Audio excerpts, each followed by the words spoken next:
Good evening. I would like to call this regular meeting of the Board of Education to order. The next regular meeting of the Board of Education is on Tuesday, January 13th at 7:30 p.m.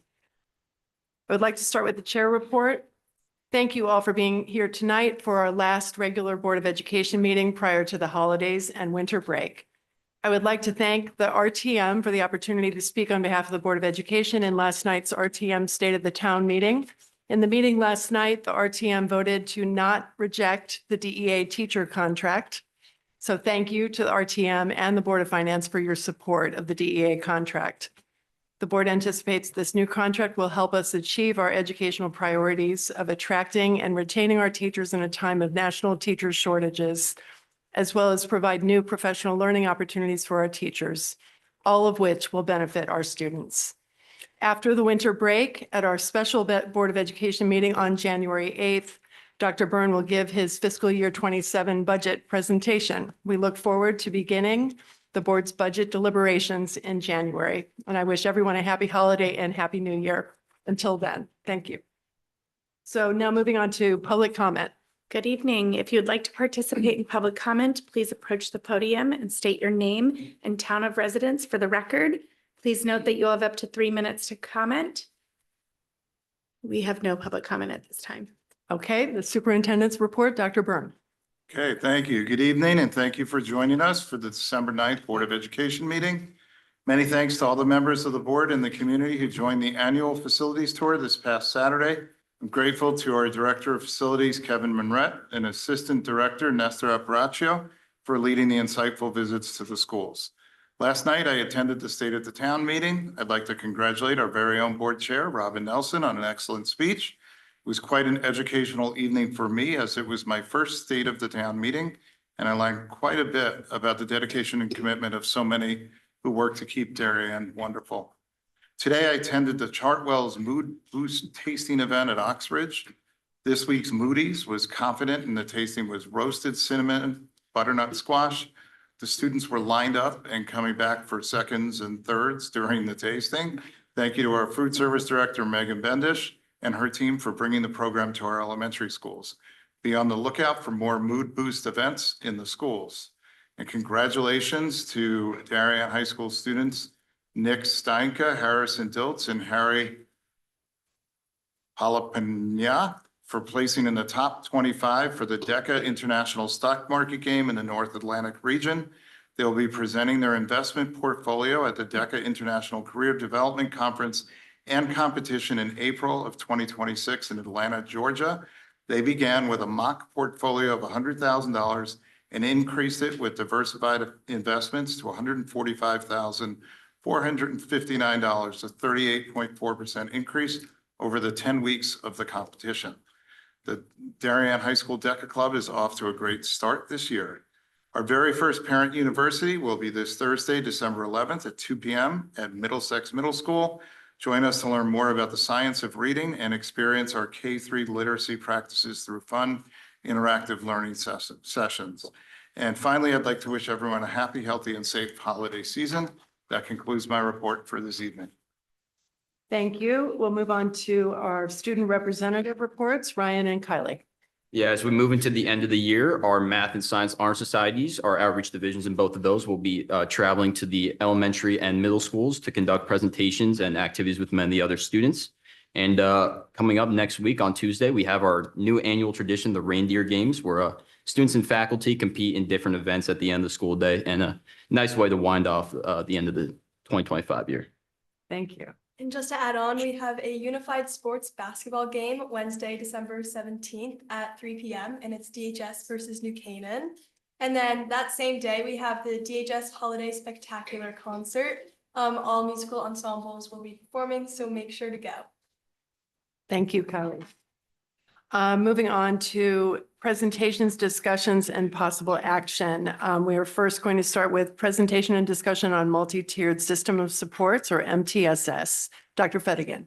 Well, if I could just jump in for a little context setting. So I know that the work on MTS has involved a lot of people over the last year and a half or so. And what we wanted tonight to be an opportunity to really define what is it that we're talking about when we say MTSS, because it is new for many. What is it that we have been working on? What are we currently working on, and where are we going next? So this is a high-level view so that we all have a common understanding and the community is understanding what we're talking about when we say MTSS. The board knows I'm not a huge fan of educational jargon and acronyms, but this is one we can't make go away. So we might as well get it down to what it really is and how it's helping kids and why it's a critically important piece of the work that so many in the district are doing. So I'll pass it off to Dr. Betty. Thank you. Good evening, everyone. As you know from one of Dr. Burns' recent community messages, he provided in the community update a broad overview and definition of what MTSS is, multi-tiered systems of support. And tonight, what we're really talking about is what I would say is the most foundational part of our work in teaching and learning. This is really the backbone of our work. It is our most strategic initiative in a public school system. And what we're going to talk about tonight is really not new. It's about kind of what I've heard the board ask a lot about. How do all of these things connect in our work? Can you make these connections in teaching and learning and assessment, professional learning, general education, special education, really crystal clear? So MTSS is really a vehicle to do this. And while this is not necessarily new work, what might be new is a little bit of how we operationalize this work and thinking about our approach. So the how might be new. The why is not new. The why is really about ensuring that every child has their strongest potential learning experience and future outcomes as a result of their time with us in Darien Public Schools. And while this is really about, I would think the biggest shift, you might have heard before acronyms that Dr. Byrne and I probably both don't really like, RTI, response to intervention. You've heard things called SRBI, scientifically research-based interventions. The big shift to MTSS is really about a whole child approach. It's about core tier 1, every child, every teacher in every classroom, and being responsive to meet every child where they are. And so because this is really about core instruction, tier 1, this really requires significant leadership in thinking about curriculum, instruction, assessment, and professional learning. And I hope tonight that you'll hear a couple of themes. One of those will be how we, through MTSS, articulate our work so it's preschool through grade 12 continuum with regard to content, learning standards that we have for our children. Thinking about, again, what is the continuum of experiences for our staff so that everybody really can see very clearly what happens within a department as children move up in their learning progressions through the grades. And the other really significant theme that I want you to hear is this is about becoming more efficient in our work. So that when children who are meant to be performing at grade level standard might be not yet at grade level standard or already beyond, how do we meet them where they are and not lose any time as they transition from teacher to teacher, grade to grade, level to level, elementary, middle to high. So those are really the two themes. It's about K-12 alignment and really tightening up the transitions within our work, so we can use our time really wisely with our students. The staff that we have here tonight, the panel, they have really critical leadership roles in this work because again, this is about tier 1 core instruction. So we have with us tonight Dr. Jennifer Falcone, who is our Director of Elementary Education, and her role is really to ensure that there is a consistent, coherent approach across the 5 elementary schools in tier 1, what every child is experiencing. And then Ronnie Rodier next to her is our 612 mathematics department chair, as you know. And so you can imagine the alignment between preschool and through grade 12 of their work together from a mathematics perspective. Kristen Colonies, who the board knows, is our department chair for literacy. And you'll be hearing throughout our presentations and curriculum committee meetings as we go, the connection beyond our K-3 literacy work. What does this mean for our approach to literacy as a school system? Preschool through grade 12. And then we also have Dr. Scott McCarthy, who helps us to ensure that as we move through tiered instruction and we have a continuum from general education to special education, our assessment practices are on point, and that what children are experiencing in the core matches their interventions and their special education services. So tonight is really about process. So we want to kind of have you see not a finished finalized handbook. We want to talk to you about the process that we're engaged in and signal some things that you'll also hear about through the budget cycle with regard to assessments and different platforms and systems that we'll need to really support this work moving forward. And at this point tonight, I'm going to turn it over to the group who will provide a broad overview of what MTSS is. We want to make sure that everybody leaves here with a very clear understanding of that and that you understand the phases of our work that began last year and continue into the next 2 years ahead. And then we'll be happy to take questions after. So I'm going to turn it over to the group. All right, so most importantly, you see students are at the center of our MTSS processes, and that's something so critical to remember as we're considering all the pieces and parts of MTSS. This structure helps us to organize our practices, our data, our resources, so that every child gets what they need and is successful. This, in some cases, this is a little bit of a shift from SRBI or RTI. In many ways, that alluded to a lot of academic focus and students who maybe weren't meeting benchmark. Okay, thanks. This shift truly, is about all students. And so all of our students have learning goals. All of our students need to see growth, and that is critical in our MTSS processes. We have, if you look at our graphic there, we have effective use of data. And you'll see a lot of indicators going forward. We're going to be looking at data platforms to figure out how we can access data in a holistic way, looking at student social and personal learning behavior data along with our academic data, and have information easily accessible so that we can make informed decisions about our students. It's a layered support for both math, literacy, social and personal learning. As you know, in K-3, we've already started with a shift to the inter-reading program. And we're also looking at systematic interventions. As you know, we've supported Orrin Gillingham training, which provides a systematic approach to research-based literacy instruction. Again, access to all means that we need to have a universal screener that captures kind of what our students need. So you'll see in future conversations, we're going to be exploring different universal assessments to make sure that we have the information we need to then diagnostically look into what our students need who are sitting in front of us. Most importantly, it's about making sure that our teachers, who are our number one priority, right? They are the people who make the greatest difference in each of our children's learning, that we can increase their professional capital. You've heard Eric talk about it, implementing a coaching program, some of these new coursework opportunities. We can use these opportunities to be very systematic in making sure that our teachers are as effective as possible for all of our learners. And of course, collaboration and shared responsibility is something we need processes to support all of the data analysis. And we've had PLCs in process here, but in some cases they've meant different things. And we're going to become a little more systematic about what is a professional learning community, what are some data protocols and processes, so that we can ensure that we truly are looking at all of our students to determine next steps in instruction. It's about continuous improvement for each of our learners. Before I pass it on, this is just a little quick overview of some guiding principles for MTSS. And I think between the last slide and what Amy has shared, this really highlights what's at the core of MTSS. It's for all students. All of our leadership is critical in supporting growth for every student. Scientific research-based core instruction and intervention is the foundation of this success. And we need to be responsive, basically, for our students, looking at data and making sure that we are looking at the growth for all learners. With that, I'm going to pass it on to my colleague. Thank you.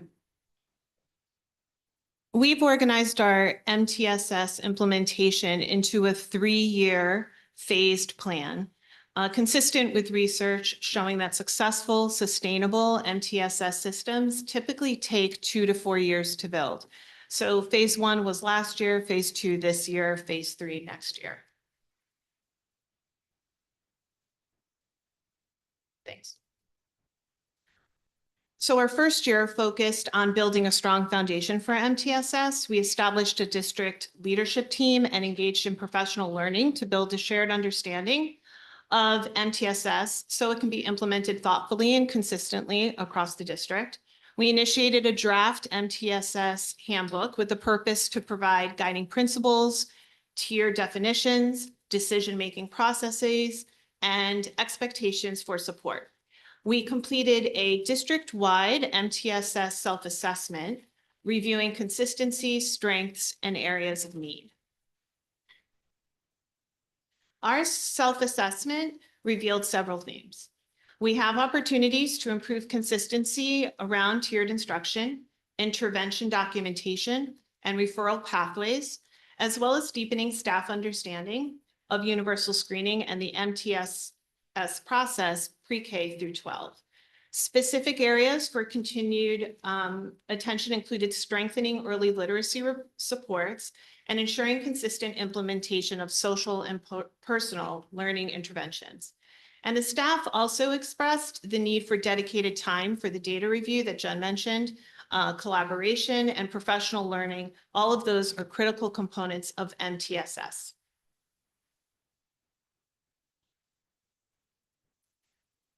So building on these findings, this year, our priorities are going to include looking for a comprehensive data platform that provide whole child data to guide referrals, progress monitoring, and instructional decisions. Organizing this data in one central place is really essential to making MTSS both efficient and effective for our students and our staff supporting them.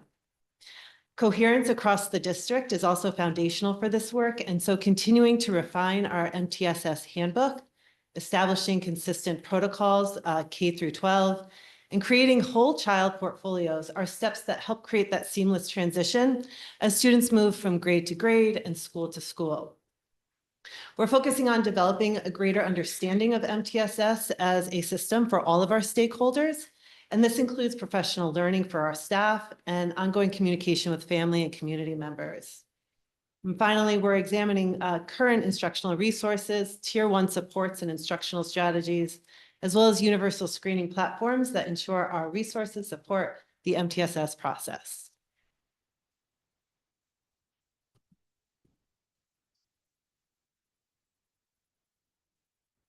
So during phase 3 of our implementation, which will be the 26-27 school year, we are hoping to be able to be implementing our full MTSS handbook to establish sort of an operational framework of expectations and roles and processes across the district.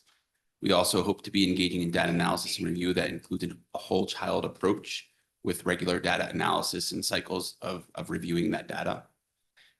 We will be providing targeted professional development at that point. So the professional learning for staff will be in building capacity of staff and ensuring that they understand and have common understanding of the MTSS principles and how they're applied in their data analysis and review. We'll be utilizing a unified data system. You've heard us talk about that numerous times over the years, that we collect and analyze data from multiple sources, and the laborious process of collecting that information, putting that into one space, and then utilizing that information in quick ways to inform our instructional practices is challenging. And so we hope to create a more efficient process for that. We will look to strengthen our family communication and partnerships by making the information that we glean from MTSS data collection more accessible to families. And as with any good committee, we hope to identify fiscal year 28 budget implications related to the staffing, professional learning, and system infrastructure.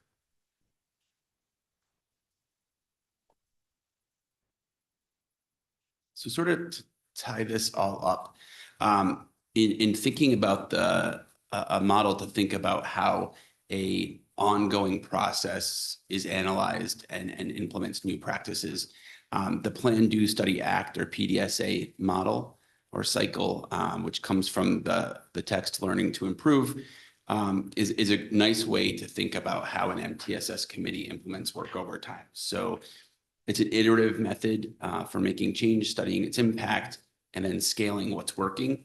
And so what our MTSS committee will do is really utilize this process determine what things we'd like to adopt, which things we need to adapt, and which things we need to abandon. And that process is again, it's iterative. So it's happening over time at both the leadership level and at the building level.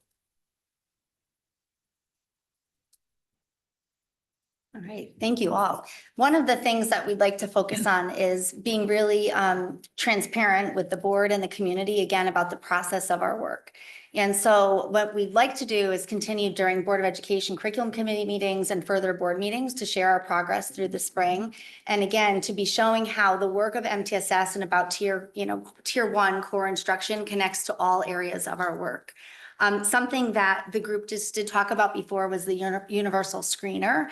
And you might recall from our assessment presentation at the beginning of the year, that's the kind of assessment that we administer at the beginning of the school year to see where every child is according to the grade level standards, and then develop plans for every child based upon where they are. Are they at grade level, not yet, or already functioning well beyond? And so one of the things that we're wondering about is if the current universal screener, for example, that we use is the right one. Many times in school systems, you have lots and lots of data, but it might not be quite the information that you need. The other piece of this is you heard the panel talk about the platform that we use. We currently use a platform in the district. Again, these things aren't new. They're things that we currently have that either we need to have an improved version, so it will be pretty much cost neutral from the budget process, but I want to signal these things to you because they are critical to the work of MTSS. We do currently have a data platform that we use internally to progress monitor our students and their data points, for example, for literacy and mathematics, but it's not necessarily the most efficient tool, and it's not helping our staff to really give timely interventions the way that we think that they should be done so readily, and so that teachers can have their cognitive load focusing on planning and instructing. We want to make that part of our work more efficient. And again, to support the transitions better grade over grade. This should be a continuum of student experience from a student's perspective, a parent's perspective, and a teacher's perspective as they inherit students from the prior grade level. So those are some of the things that you'll hear a little bit more about during the budget cycle. And we do look forward to in the spring sharing more about our progress, where we are with the MTSS handbook. You can expect, as can the entire community, that the MTSS handbook part of that will be for our staff as an internal mechanism for example, what's the exit and entrance criteria for MTSS. I think Mr. Gramling, last year you asked a question about how long students are sitting in tiers and thinking about the efficiency of that. How do we know that an intervention that we're applying is the right one? We're not losing time and being really efficient in kind of that cost benefit analysis and when we're working with our students. So that's all part of this work looking forward. And Shirley and I have also talked about, sharing with not only this staff, but our assistant principals who do a tremendous amount of work at the elementary level, particularly with MTSS, some case studies where we could de-identify student information and really bring you through what this looks like when we look at data and how interventions are assigned and then monitored, which I think would be really instructive for the board to see. A really concrete example. So, And Amy, I just want to build on, so you're talking about the universal screener, but there's a full assessment inventory. yes. So looking at the range of assessments that we administer to children and really asking the critical questions. One, are these the right assessments? And if they are, figuring out if we are using them correctly and if the data is easily accessible and usable by teachers and it's impacting kids. Are there too few assessments? Are there too many assessments? And looking at across the timing, it's really taking a really careful, close look at all of those assessments that we're using, some of which are required and mandated by the state of Connecticut. And to what degree is the data from those helpful to us? To what degree is it not helpful to us for all of the assessments so that we can either resequence, rejigger, replace something with something that's more productive. And then I really like hearing about the transparency piece because our existing universal screener has a lot of limitations. And one of those limitations is that parents don't get the results because it's almost incomprehensible. So our work forward, and I've said this before, our universal screeners, parents should be getting a report on that. So you know where your kid is doing. when we do those assessments at the differing points in the school year. So I think that that assessment inventory is so critically important.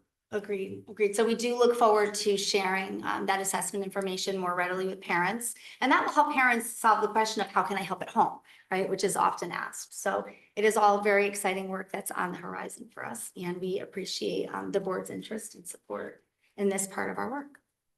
Thank you. And thank you all. This is really, really important work, and I'm excited to see that the phased kind of plan for implementation is, I think this is probably the first time that we've actually seen how that plan is planning to be implemented. So just before we open it up to discussion, I just have a couple questions. One, I think SRBI typically, in my experience, I think was more focused on elementary, or at least that was where we probably most often talked about it. Is how would this MTSS framework, since it's supposed to be K through 12, be used, for instance, at the high school level, where kids are going throughout classes and there's no one single person who sees the overall view of that student? So that's one question. And then who would be the contact person to initiate? They should go into a tier 1 or whatever service.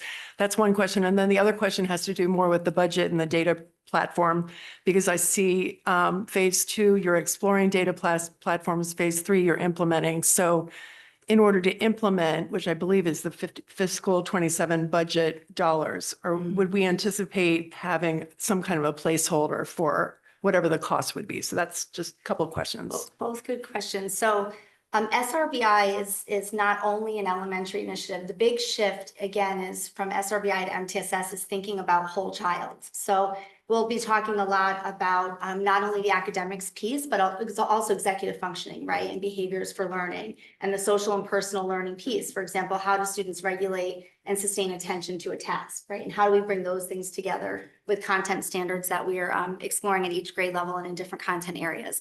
So it is true that MTSS is work that's systemic, and it is, as I mentioned before, preschool through grade 12. And when you think about core tier 1, that's really ensuring that every child is having a solid curricular experience, best instructional strategies, strong assessment practices, teachers with targeted professional learning in every first grade classroom, in every 6th grade English classroom. That's, every 9th grade US history classroom. That's about core. Every child gets that.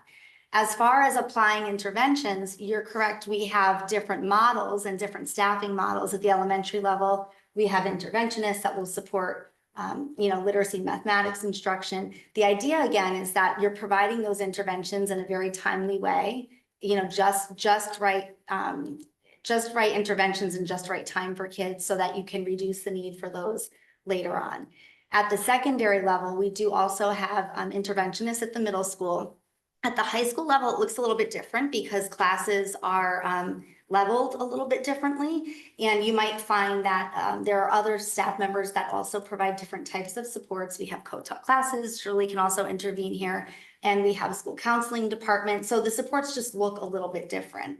I will say that I think our work across the district is really about helping our staff get a solid understanding of, again, is what is MTSS and what is everyone's role in it.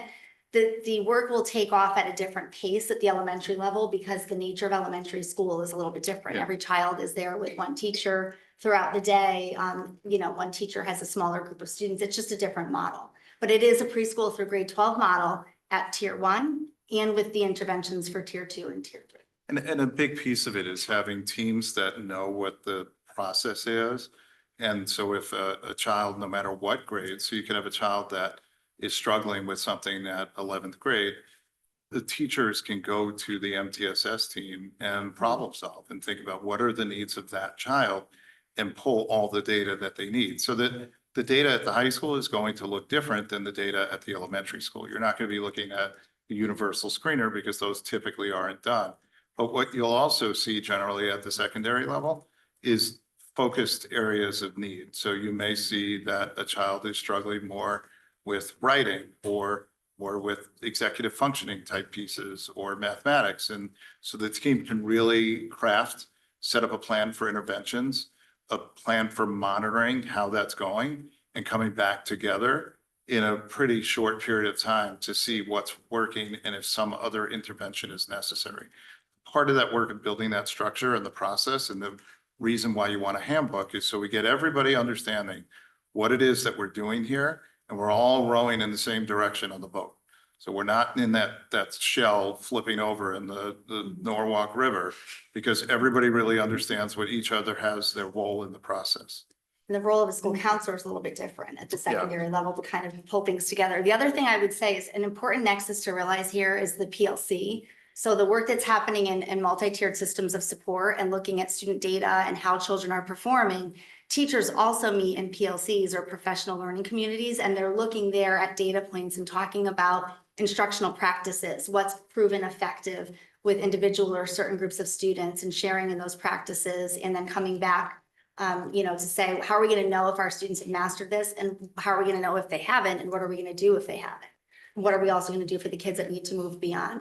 So the connection between our PLC work and MTSS is also something that exists at the elementary, middle, and high school. And a which is really important to important realize. piece of this is if you've got the MTSS structure set up and you're following the processes, you can intervene and help a child progress to the point of where they don't need that extra service and prevent someone from ending up having to get a higher level of special education services because you've caught them early enough. You rapidly address that issue. You've looked at the data, and if it's not working, you've shifted focus so that you can try and meet those needs before they end up having to be classified. So if you get it all right and you follow the process, it does have an impact. And Dr. Burke, maybe just add to that. And I would just add to that. I think because it's not limited to the content areas, as Amy and the team has pointed out, it might be a student that is getting MTSS intervention because of absenteeism. It might be a student who's having some emotional dysregulation that might have to be looked at. So it's not limited to the content areas. It's also looking, as Scott said, and as the team members have said, to the whole child. And that we're looking at factors that might impact success in general education for pre-referral and intervention prior to a formal referral. So psychologists might be involved, social workers may be involved, school counselors might be involved on the secondary level. So there'll be teams that are designated and structures to support that intervention prior to referral. Thank you. Also asked a question about the data platform and the budget and timeline of fiscal year 27 and 28. So as I mentioned, we do currently have a data platform that has been in the budget book since before Dr. Byrne was here. I was here. You were, I'm sure, here, Shirley, when that was brought on, RTI Studio. And that is something that is currently in our budget. And what we're doing now is exploring a variety of data platforms and really looking at how they would operationalize and support the work that we're doing. And we're asking to see really practically, I want to know who's using these, what are the outputs, how does this look practically from a teacher's point of view, parent perspective, how can we look at big district data here? And we've probably looked at, I don't know, 8 or 9 platforms at this point. We have a process we're funneling down to the top 3, and we'll have a larger group so that we can ensure different stakeholder perspective and looking at those.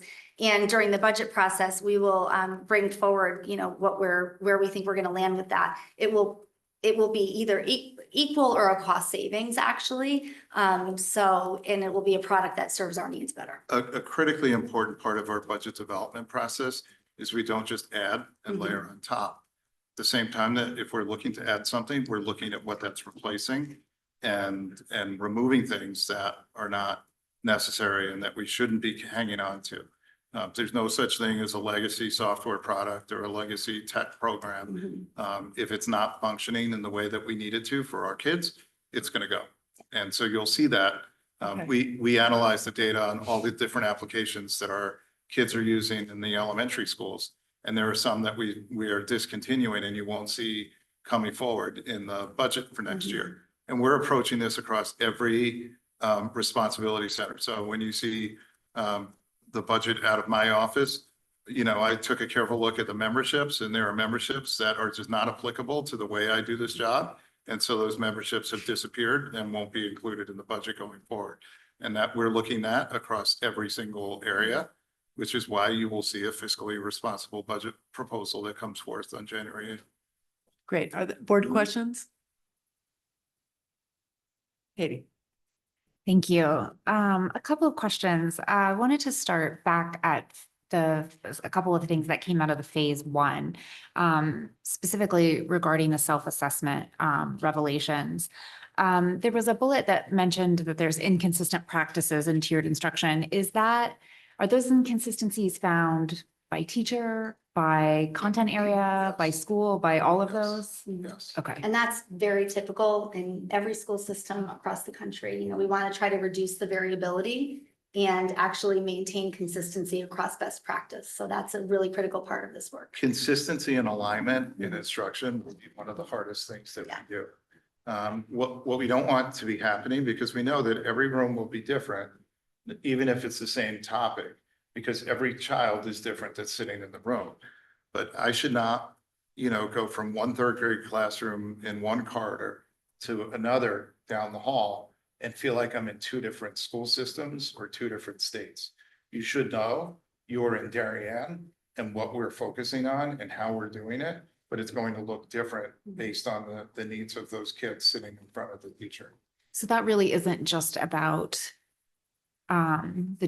that's not really about just the interventions. That's really about like Yeah, our everything. entire curriculum and Our yes, entire the way very of being as base. a school system, Fantastic. communication, instruction, everything. Great. So then moving also to the revelation about the documentation. I'm curious about how that plan might develop. I didn't notice a specific bullet point about that in 2 and 3. And I don't know if maybe the wording changed, if that's included in part of the data systems. And then I also wanted to know how this will roll into the special education documentation. This is something that we had talked about in the past about changing, about, multiple components, which include consistency, which include who has access to it and how does that communication piece. So I'm just curious about where that shows up in phase 2 and 3, and then how that also rolls from MTSS into SESS.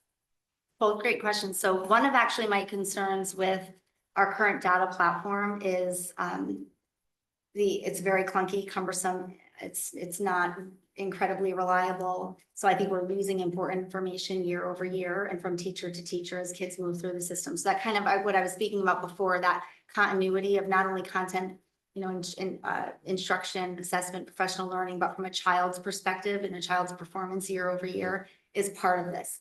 So part of it is when we're thinking about developing our MTSS handbook, really being really crystal clear about what happens as far as process and protocol in each phase, so that families can expect what's happening for children in tier 1 supports when a child's receiving supports at tier 2, tier 3, and what that documentation looks like. So that will be established in the handbook. That's something that we're currently has been drafted. It is not in final draft form yet, as indicated by this year over year plan. That's something that our district level team is still working on.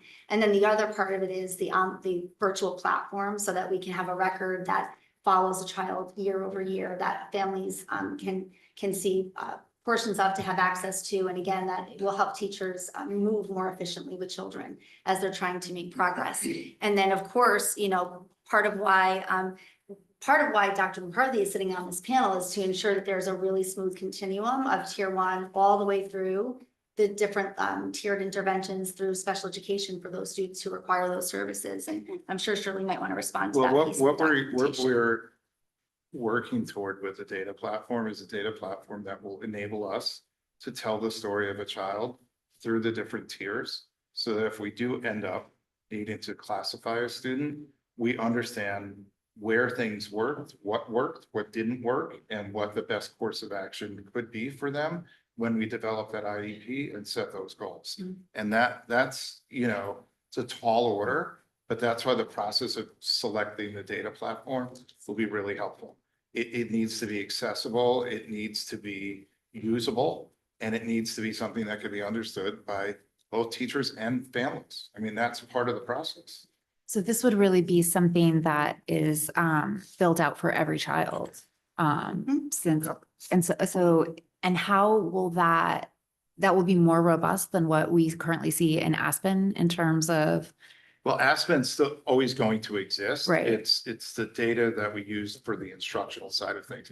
Aspen is a portal for families to understand where kids are at a certain level. This is much more granular and much more detailed, so you can see the assessments at different points in a child's second grade year.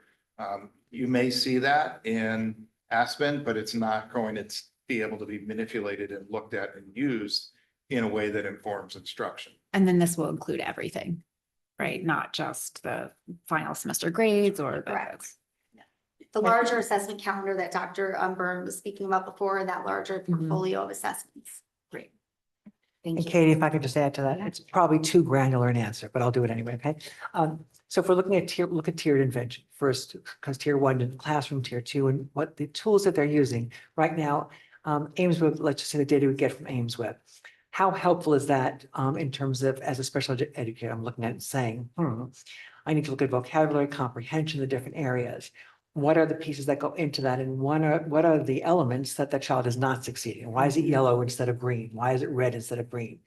So whatever tool and whatever benchmarks we're using and assessments we're using should be friendly. So I should be able to go in and see some of the criteria of those components, what led to it, where the weakness in comprehension was, and why they were finding vocabulary. So the tools should be able to be informative to whether you're a general education teacher or a special education teacher. Most importantly, the goals that you write for those tiered interventions should have some meaning also. And again, that's that nexus between general ed and special ed.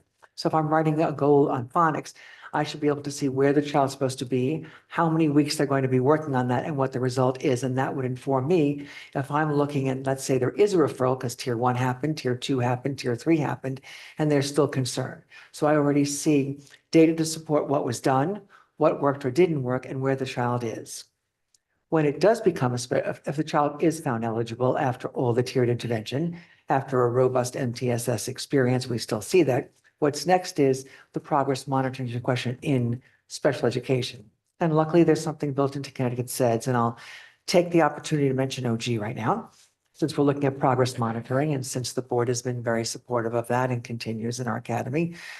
There'll be the same monitoring tools for students. So let's say it'll be Dibbles, the PAST, or RANRED, or the Gallistel Ellis. There'll be tools that are used for those students based on what their needs are, and that will use progress monitoring. So there'll be consistent assessments across all schools for all students that will be able to do progress monitoring.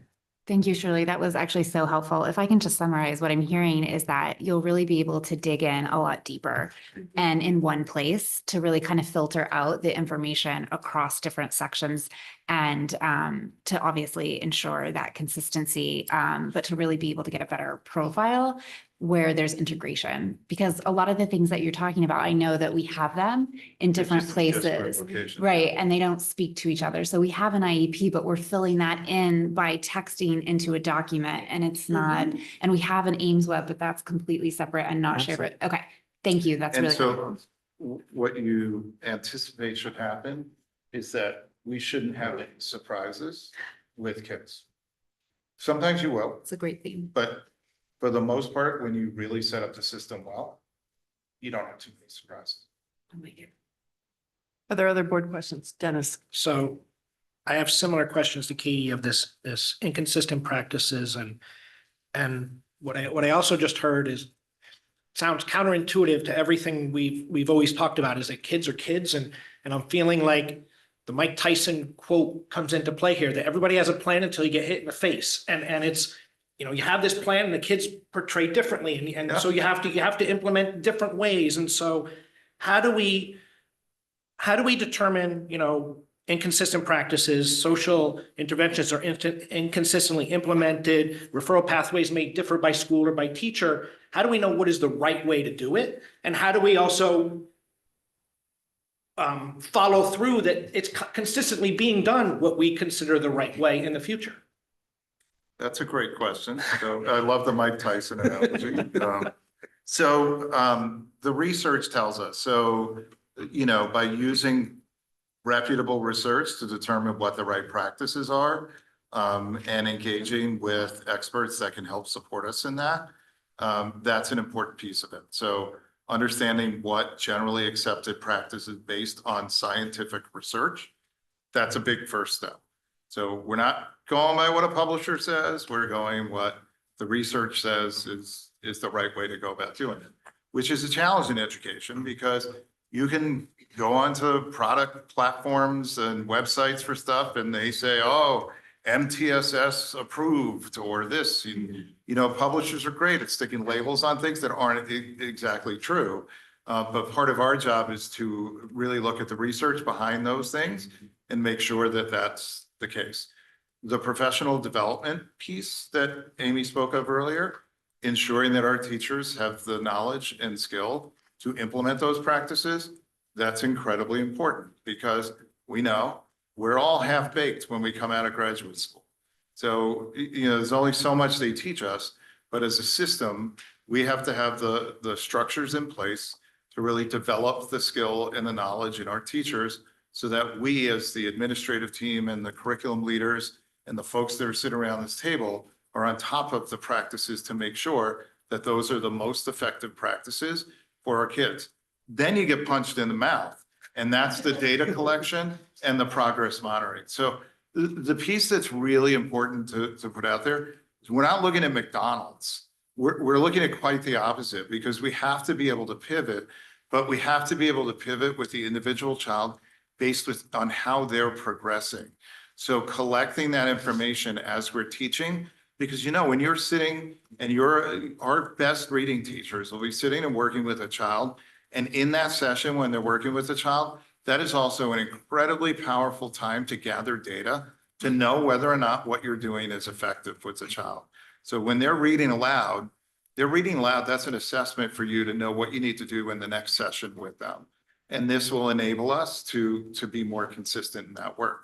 And when we identify that there are folks who need more support to improve their practices, improve their skills, improve their knowledge, that's why we're committing to things like the OG Academy that Shirley and Amy have been leading that work with across the year.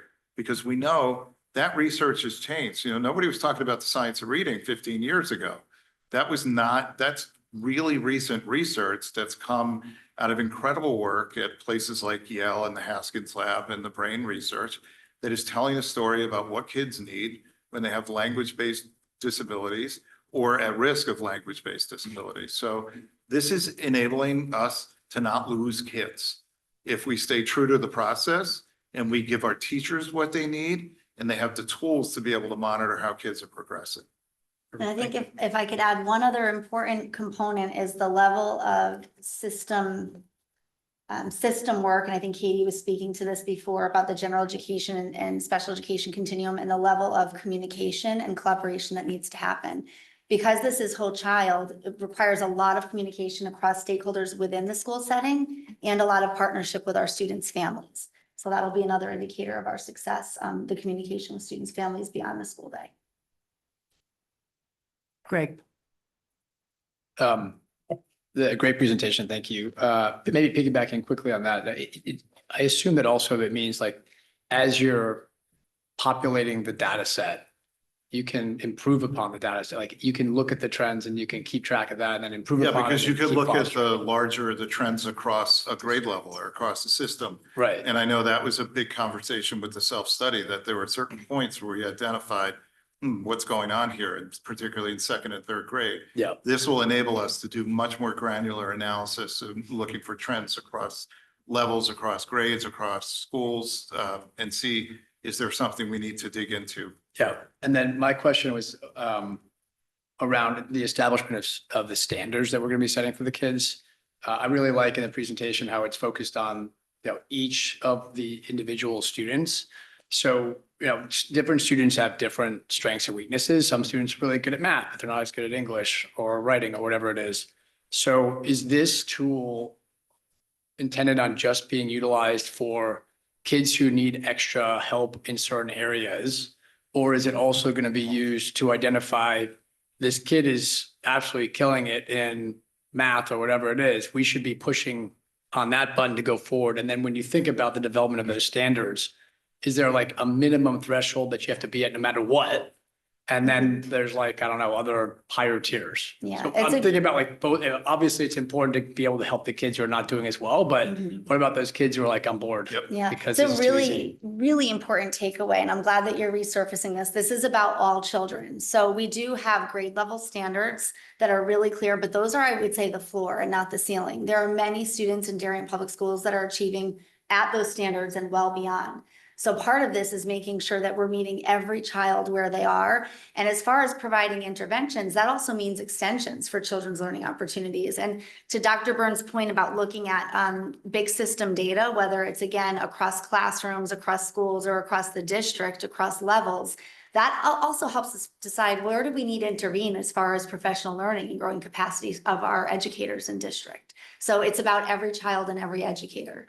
And we have structures in place, like in the elementary school schedule, you have a win period that exists in all of the grade levels. That's the time when you can deliver that. So if there are kids that need more challenge, you have that built-in time into the schedule when you can do that through the classroom instruction, and it's small group based. And whether it's a provider's coming in and working with kids, or they're going out and going to somewhere else, that's a really important structure that a lot of systems don't have. We're starting with that in place, so that's going to be really helpful. We'll become better at using that to meet more kids' needs over time as we have this better data. And we also, which I think is a huge plus as a system, the levels that we have for kids to advance from literally from middle school on, you don't really find middle schools that have as many options for kids for advanced coursework as we do here in Darien. And that runs right through the high school system. So from 6 to 12, you have the ability to advance and take higher level courses, which is a really good way to have options for kids that need that further challenge. That makes a lot of sense. I'm always curious when I see kids going away to private school, away from our public school, because I think that we have the ability to send them to just as good places. And to that point, like for me, like success is different for every single kid. And it's really a matter of figuring out like how do we optimize what their version of success is and get the most out of their skill sets. And the last thing I would say is this is really about a strengths-based model, right? So it's not just what can a child not do, but what can they? And then figuring out how to translate that to where they're having point of difficulty. And this group will say, right, who else needs to be at the table? And I'll say this person, this person. It is not just people who are talking about literacy and mathematics. You can take a student who might seemingly be struggling with some mathematics concepts, and they're a rock star in a music setting, and they can understand mathematics from a musical mindset. And so that is indicative of maybe an entry point of how to get that to a child, right? When you think about the connection between math and music. So that's all a part of this. The one thing I wanted to add was just to share that, kind of addressing all of your questions that you've asked so far, in phase 2 this year, we have a pretty large amount of stakeholders that have been reviewing these platforms. And I can tell you that we're excited about how to see all that data. I mean, mathematically, I'm super excited, but there's real depth behind the data that addresses a lot of the questions that you're asking. And we're really doing a deep dive, and we've already reviewed quite a few. So it's exciting wherever we land. But I really feel that a lot of the inconsistency in that bullet that you're bringing up really was just about the procedures that we have in place that right now are different based on the levels of the schools. It wasn't much deeper than that. So I just wanted to clarify that. Joanna, this framework, you said several times, will take a lot of professional development to implement. And we already have our teachers doing a lot of professional development in a lot of different areas. So I'm wondering where you see the capacity is to have these teachers do this learning and keeping them in the classroom at the same time. I think that's a great question. I'm going to ask my colleagues to help with this, but when we're looking at everything that we do. So is the professional development work that we're doing for teachers, giving them what they need to be successful with their kids. So are there things we're involved in now that we shouldn't be going forward? Those are questions that we're asking now and that we're asking as part of this process. And there are things that we're doing that make total sense for this kind of work. So it's really looking carefully at what we're currently doing. And again, just like the assessments, are there things that should go, things that should stay? You look at things like the OG Academy, expanding that to more general education teachers, as is the plan for next year. Those are really important pieces that are going to help our teachers be more successful in this work. We are very mindful of initiative overload and capacity. And that's our job, is to clear the decks so that what we are focusing on is the most important work that's going to have the most important impact. And what I would add is, because this is about tier core one, or I should say tier one core instruction, this isn't about something new and a new initiative and new learning. It's about being really targeted and focused and intentional with the content area support and professional learning that we currently have in place. And I think it's also about making our professional learning more coherent. So Dr. Byrne has talked about the potential of instructional coaching in a system. That's really an investment in tier one. That's really an investment in tier one, and that does not require taking teachers out of classroom. That's embedded integrated support. I think being very mindful about, for example, grade level meetings that we have already embedded in the schedule, and how we use those to leverage as professional learning opportunities, PLCs. So we're not necessarily talking about different time. Again, it's kind of in my opening remarks. I talked about the why is very clear. It's every kid, every teacher, meeting them where they are. The how is maybe a little bit new. It's about being really intentional and explicit. Other questions? Yeah, kind of building on Joanna's point, like, I think this to me is blocking and tackling, right? If we don't get this right, doesn't matter how great with the play design we have. So I'm sorry, sports analogies to, but no matter how great our play design is and how innovative our defense is, if we can't tackle and block, we can't teach our kids. So to me, and Dr. Fedigan, you mentioned, you're bringing in programs which, maybe cost neutral or cost negative. I actually don't care if you guys have something which is additive to the budget, bring it to us and let's get things done and make them. I don't think this should be about cost savings and doing things on the cheap. I think we need to make sure we do this right and do it to great and make excellence happen out of this. I'm really, as the general education person in the room, I am delighted to hear you say that. And I would say this is really about investment in the core, right? And when you think about a medical model, thinking about investing in the core and what's, good and healthy and what all kids should have, right? Everybody getting their vitamins exactly as they should. That's the most important. So we will be really fiscally responsible, but we will, I appreciate that. And with Dr. Byrne's guidance and direction, we'll make sure that we're clear. We indicated that there might be some things down the road in FY28, but it is important to us to find efficiency, not only in cost savings measures, but in how we do our work. I think that strengthens our outcomes. So we'll keep both of those things in mind. We also just attended the National 2-Day Summit. I know we both are thinking the same thing, so we just want to add on that the number one theme in our 16 hours of training was that the districts that were super successful with MTSS across the nation prioritized it.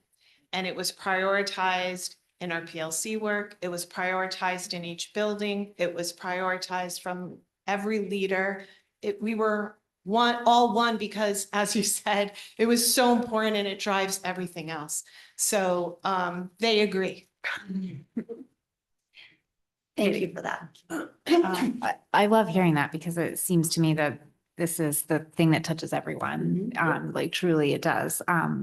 In the middle, above and beyond. I did want to ask, Eric, you had mentioned during the discussion about how this looks a little different at the high school, how teachers will be able to go to the MTSS team for a struggling student. What is happening right now? I have to ask for a lifeline here. We have intervention. We have interventions in place at the high school. It just looks different than at the elementary school. And that's where the inconsistency looks like. We do have, we have an academic learning center for students to attend. We have a writing center. We have a math connections room. We have labs for almost every content course that are available. We have team talk classes. We have co-talk classes. We have a reading and functioning, right, executive functioning class. So I think it just looks different because it's within a classroom setting and typically content driven, but not all of it is content driven. I mean, there's certainly resource rooms for incest. So It looks different than what it might look at the middle school where we have an actual math intervention or English intervention separate setting, but we wouldn't have necessarily a team talk class or a lab class. So it just appears different. And Ronnie, the counselors play a huge role. A in that huge part as role, well, a right? huge role. Yeah, Absolutely. so I appreciate that. And it's always great to highlight the great number of resources we have because they are robust. I guess part of my concern, and this is maybe more just something for everyone to kind of keep in mind as we go forward, as opposed to a question for tonight, is that those resources that you're talking about typically happen when there has been an identification. And what I have noticed, admittedly, anecdotally, but with like a very large sample size, that there are students in the high school who are getting below expected grades in a certain class, and there's not that kind of flag. And it seems like this could help quite a bit in pulling together, why is this student having a problem? What are certain strengths that might help them lead? But I just want to make sure that as we're designing the system and implementing it, that we're looking for ways to make sure that we're not missing kids, even at the high school level. Because, you might be performing well and above in elementary school, and then you get into those level classes. And, I think it's a real shame for a student to, and especially a family, to suddenly be surprised that a student has a D in a Q1 honors level. Like if we have a student who has like qualified and gotten into an honors classroom, some alarm needs to go off when there's, a low grade like that. Honestly, any student that's getting Ds at DHS should flag alarms. So I just want to mention that as something for us to try to connect. And I think that speaks to really the idea and notion of improved communication across the board, and that is tier one, right? That's so I think about the role of a school counselor in that kind of discussion beyond the classroom teacher. And beyond this group, we also, we have a little bit more of a broad district leadership team that has representation from the elementary, middle, and high school buildings. So when we think about practical application of what does this look like in a high school setting, pre-referral and what are those systems, we have staff that are working internally now to build those things, and that will be a part of our MTSS handbook and the systems that we share with the board in the future presentation. And that's the structure building. That's the foundational piece. And I just want to follow on Katie's point, because I think the supports, Ronnie, that you're mentioning that are at the high school, like the writing center, the learning center, like all of these centers and resources, some kids might not, because this requires that the child actually decides to go and use those resources, which many times does not necessarily happen. And this also gets to the issue of executive function, and some kids just don't. And we have a lot of high school students right now that in middle school were in COVID the entire time that they were in middle school, where they didn't necessarily get some of the kind of executive function and kind of in-class skills that other children have had. So in order for them to actually be able to function effectively in these higher level courses, I would imagine that as part of this, hopefully we would be doing something that would allow that kind of for the teacher to notice that those kinds of situations might be happening. And that's a very, very difficult thing, I think, for a classroom teacher who's trying to cover a lot of curriculum, to notice that certain students just seem to be completely disorganized or can't do very basic things, and so how would we manage that? I guess that's more my question about for success of every child. So again, I think that's building systems. And one important message that I hope the staff hears from me and my colleagues in the room is that even at the high school level, in a very robust competitive classroom, it's not about covering the curriculum. It's about teaching children the standards and the expectations within that content. Because if we're only teaching the curriculum, we're missing the most important part of that recipe, and that's the child, right? And what they're going to take out of it. So that's, I think, one of the first most important messages. And then again, teaching and learning is so complicated because it's dynamic and it's not isolated practice. So we have to ensure that classroom teachers are working with school counselors, are working with, grade level administrators, are working with grade, content area teachers, are working with interventionists. It really has to be a coordinated team effort where there's strong communication and collaboration so that those things are noticed and picked up on. And so that, again, a child's strengths are noticed so that those can be used as an asset to build upon their continued success. So that's part of it. But these are all Building great those points for systems. us to build into the work. Can I just add to that too? Traditionally, if you look across the research and if you talk to any counterpart in any other district, the high school is always the hardest space to talk about MTSS because you have the scheduling beast and the credits that can conflict with providing intervention. But when we really think about MTSS and like the core tenets of MTSS, we're thinking about the core curriculum. And then we're also talking about the intervention. So I think what we're referencing right now are really those tier 2 and tier 3 interventions and how do students get there. And at the high school, there's two structures. There's the student assistance team, the SAT, and then the student intervention team. And those two structures and the representation that come from the high school to our team are also part of the MTSS process and revision cycle of thinking about how do students get brought to the SAT or SIT process and what are those interventions and how do we think about them from a whole child approach. So they're certainly part of this cycle as well. And I think thinking about how are these things getting communicated when a student isn't doing well in a class, because yes, that's also a part of the core and the tier 1, but then thinking about, well, what does an intervention look like if you're in a class that doesn't have a team talk class at the same time? How do we provide intervention to you? So it's more complicated. And so it requires a larger team process. And we're certainly thinking about that because it's important for that work to align to the work that's happening in K-8. Thank you. Are there other board questions? Joanna? You talked a lot about a universal screener. But when you're thinking about the tier 1 work, especially in the secondary level, what have you thought about bringing more in as far as like UDL work? So that is actually one of the things, you have the clicker. If you look at on the graphic of what is MTSS, this is really about, an excellent point, is about universal access. So universal screener is for all children. You take that measure where all children are. Universal design for learning is actually part and parcel of how we develop our curriculum. So when we think about that, we have general education teachers and special education teachers working together to develop the curriculum, to think about instructional strategies that will meet the needs of all children, to think about how we will know if all children are making gains and progress, how all children are having opportunities to demonstrate their learning. So that's built into this with regard to curriculum, how curriculum is developed, the instructional strategies we use, and how we measure student learning through assessment. And Amy, UDL is part of the curriculum mapping project through EduPlanet, correct? It's part of stage 1.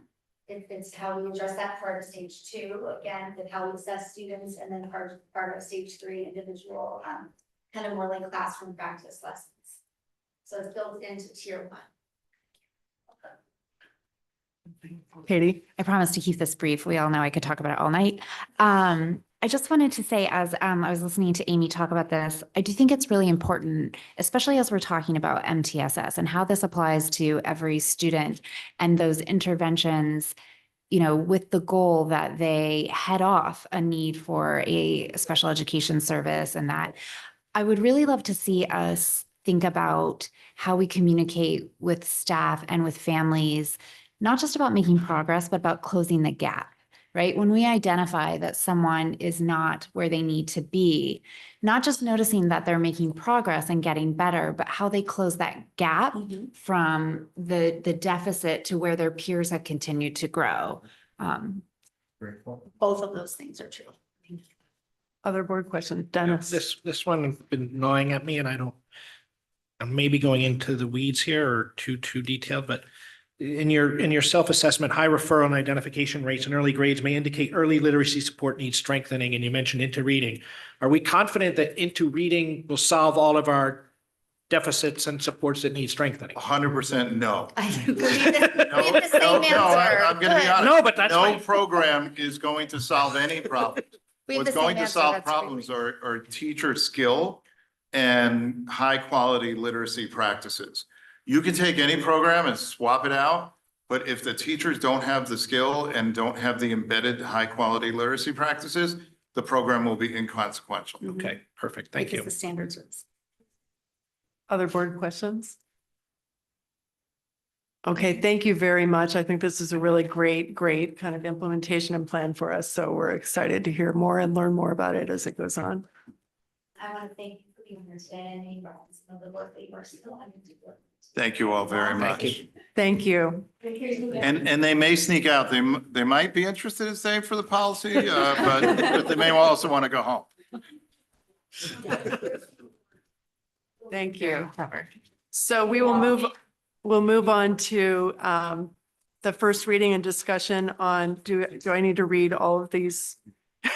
We're going to read a first reading and discussion on proposed Board of Education policies, which are policy 4250, 4275, 4450, 5010, 5125, 5200, 5300, 1300, or 1300, 411, 5710, and policy 1400. March. So as the policy committee discussed, the first several policies are just legal updates. And so we look at Shipman and Goodwin's model policies, we see what they've updated recently, and we make those updates mostly because of change in the law, although as lawyers, they'd like to tweak words in addition to that. The only one that is not based on a model policy is the sign policy. And I think that Dr. Byrne requested that work from Shipman and Goodwin, so you might want to speak to And that. that was really to codify what existing practices are, because we had earlier in the school year with all the back to school things happening in town, a number of questions about different organizations and companies putting signs on the school property. And the practice that's been in place for a long time in the district is that the only signs that go up on the property are school signs. So it could be school clubs or school organizations, but this way my recommendation, and certainly the board could say no thanks, but my recommendation would be to back that up with a policy so that it's consistently applied.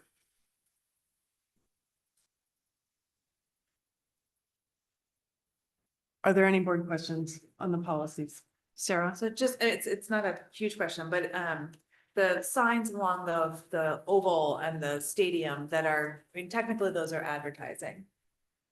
There's a policy around that with. Yeah, no, I yeah. understand, but I'm just curious, the policy regarding signs, symbols, flags and advertising on school property, is that in conflict at all or? We can clarify that. I did ask that of the Right. attorneys and made them aware that we do have that Right. practice in place, but we'll confirm that before the second reading. Okay, thank you. Are there other questions on the policies and the revisions that are proposed? Okay, seeing none, we will move on to the consent agenda. In terms of, may I have a motion to, wait a minute, I always get this mixed up. First of all, in terms of the consent agenda items, we have approval of minutes, possible action on proposed budget transfer, board committee reports, and personnel report. So you do a motion. May I have a motion to discuss the consent agenda? To approve the consent agenda. May I have a motion, Dennis, seconded by Sarah. Are there any items that anyone would like to discuss? I would like to have just on the possible action of a proposed budget transfer, just to give a little information on that. Sure. So the transfer that has been and the last few finance committee reports, it's a transfer coming from additional turnover savings accrued from the 34 teachers who left the district and were replaced by less expensive teachers. So we currently have $74,619 of excess turnover savings in the budget. And we're recommending that from that, we take the $47,288 for the security audit. The placeholder for the last few meetings that we discussed and had was $50,000. So the winning bid came in a little lower at $47,288. Thank you. Are there other questions at all on the consent agenda items? Okay, may I have a motion to approve the consent? Vote, you have a motion. May I have a motion to vote? Yes, we just vote. All in favor? Yeah. That is unanimous. Thank you. Yes. On Right. the, sorry to go back to the policy. Are we gonna have a chance in the future to ask more questions on some of these policies or? It's a second reading. There is There's a second reading. Okay, This is just the making, yeah, first just making reading. sure. Okay.